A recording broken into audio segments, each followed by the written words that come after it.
So, you want to understand England? Good luck with that. It's the land of Shakespeare and the Spice Girls, chaotic energy from the start. Let's rewind to the Stone Age, when the biggest achievement was dragging rocks into a circle, Stonehenge. Was it a temple, a calendar, or just a prehistoric flex? No one knows, but it's impressive. Then came the Celts, fierce, artistic, and always ready for a fight. They ruled the island until the Romans arrived in 43 AD, bringing straight roads, heated baths, and a talent for home renovation. The Romans called it Britannia and tried to conquer everything, but the northern tribes, future Scots, were so tough, the Romans built Hadrian's Wall and stayed south. Roman Britain lasted nearly 4 centuries, giving us cities like Londinium, now London, laws, coins, and probably the first weather complaints. Eventually, Rome had bigger problems and ghosted Britain, leaving behind roads, walls, and a population that forgot how to defend itself. The result? A massive power vacuum. It was like the parents leaving for the weekend and telling the teenagers to behave.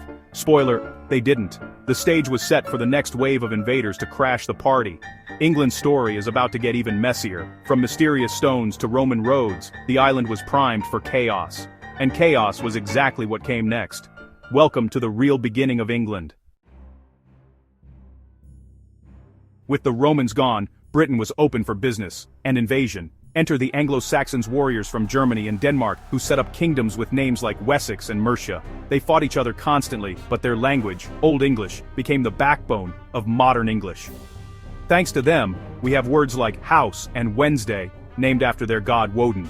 Just as things started to settle, the Vikings arrived in longships, raiding and burning monasteries. Their 793 attack on Lindisfarne was a shock. Think shark at a petting zoo. Vikings didn't just raid, they stayed, ruling the Danelaw in the north and east. England was split, but one king, Alfred the Great, fought the Vikings to a standstill and laid the groundwork for a unified kingdom. Alfred promoted education and law, earning his great title. He was the adult at the wildest teenage party in history. The Anglo-Saxons and Vikings shaped England's language, culture, and borders. But unity was fragile, and new threats were always on the horizon. The next big change was just around the corner. England was about to meet its most famous conqueror. The island's identity was still up for grabs, and the chaos continued. On 1066, remember that year. It's the turning point of English history. King Edward the Confessor died without an heir, and 3 men wanted the throne: Harold Godwinson, English; Harold Hardrada, Viking; and William of Normandy, French. Harold became king, fought off the Vikings in the north, then rushed south to face William. At Hastings, the exhausted English faced Norman cavalry. Legend says Harold was killed by an arrow to the eye, the English lost, and William became the conqueror. On Christmas Day, William was crowned king, and England got a French-speaking ruling class. The Norman conquest changed everything. The old aristocracy was replaced, and French words flooded the language. Peasants spoke English, lords spoke French, hence, cow in the field, beef on the table. The Normans built castles everywhere, like the Tower of London, to keep the locals in check. Castles weren't for show, they were symbols of power and control. England's culture, language, and politics were transformed overnight. The island was now a mix of Saxon, Viking, and Norman influences. The chaos of conquest set the stage for centuries of power struggles. England's story was now one of kings, castles, and constant change. The medieval era had truly begun, and the struggle for power was just getting started. The English identity was still evolving, and the next chapter would be written in stone and on parchment. After the Normans, England was a land of kings, castles, and endless power struggles. The worst of the bunch? King John, greedy, incompetent, and always broke. He taxed the barons into revolt, and in 1215, they forced him to sign the Magna Carta. It wasn't about freedom for all, just protection for the rich, but it introduced a radical idea. Even the king is subject to the law. This was the first step toward democracy. King John hated it, tried to back out, and triggered a civil war. But the Magna Carta's principle stuck, inspiring future generations. Parliament began to form as kings needed money for wars, and the barons demanded more power in return. The tug-of-war between monarch and parliament would define English politics for centuries. The Magna Carta became a global symbol of liberty. Not bad for a document forced on a terrible king. England's political system was slowly, painfully taking shape. The seeds of modern democracy were planted. Fast forward to the Tudors, history's juiciest soap opera. Henry VII started the dynasty, but his son Henry VIII stole the show. Henry VIII is famous for 6 wives, divorced, beheaded, died, divorced, beheaded, survived. Desperate for a male heir, he broke from the Catholic Church to get a divorce, creating the Church of England. This wasn't about faith, it was about Henry's love life. The English Reformation changed religion, politics, and society forever. Henry seized church lands, got rich, and left a trail of broken marriages. His daughter Mary tried to restore Catholicism, earning the nickname Bloody Mary, while Elizabeth I, his other daughter, became one of England's greatest monarchs. Elizabeth's reign was a golden age.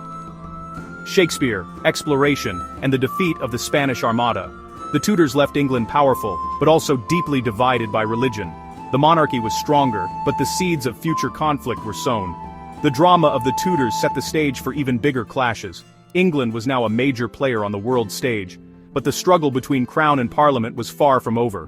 The next act would shake the monarchy to its core, and England's identity would be tested like never before. The age of absolute kings was ending, the people were ready to push back, and revolution was in the air. After Elizabeth I, the Stuarts took over, believing in the divine right of kings. Parliament disagreed, and tensions exploded under Charles I. He tried to rule without parliament, raised illegal taxes, and pushed unpopular religious reforms. Civil war broke out, royalists versus parliamentarians, led by Oliver Cromwell. Cromwell's new model army won, and for the first time, a king, Charles III, was put on trial and executed. England became a republic, but Cromwell ruled as a military dictator. Theaters closed, Christmas banned. Fun was basically outlawed. After Cromwell's death, the monarchy was restored, but the idea of absolute power was dead. In 1688, the Glorious Revolution saw Parliament peacefully replace a king, cementing its authority. From then on, Parliament, not the monarch, held the real power. England's political system was now based on law, not royal whim. The age of unchecked kings was over. The groundwork for modern democracy was laid. England had changed forever, the people's voice mattered, and the world was watching.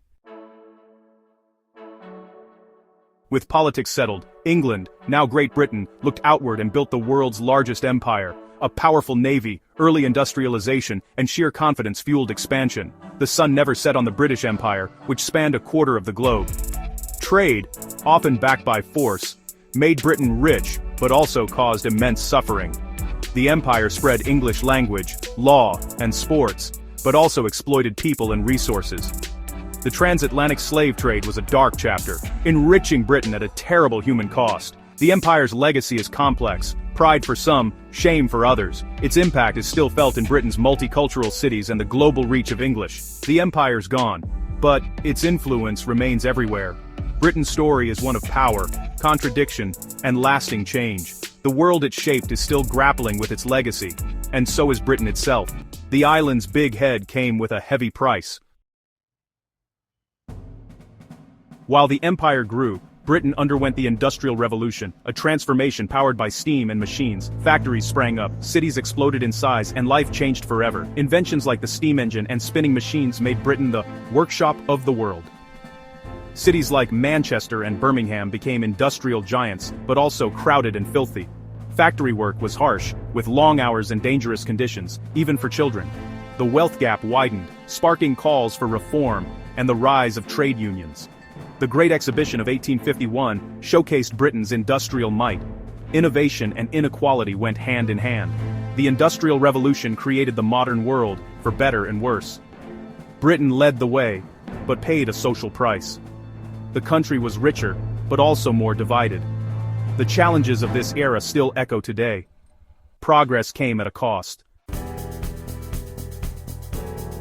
The 20th century brought 2 world wars, the end of empire, and a search for a new identity. Britain became a vibrant, multicultural society, its cities shaped by people from across the former empire. The old, stuffy England now shares space with a modern, diverse nation. England is a land of contrasts, royalty and punk, ancient castles and cutting-edge science. It's obsessed with the weather, tea, and football, never soccer. Its humor is dry, its history complicated, and its future uncertain. Brexit showed the country is still figuring out its place in the world. England has given the world its language, laws, the Beatles, and Harry Potter. It's confusing, frustrating, and never boring. The story of England is a small island making a big noise, and it's still being written. Thanks for joining us on this wild ride. That's England, chaotic, proud, and always changing.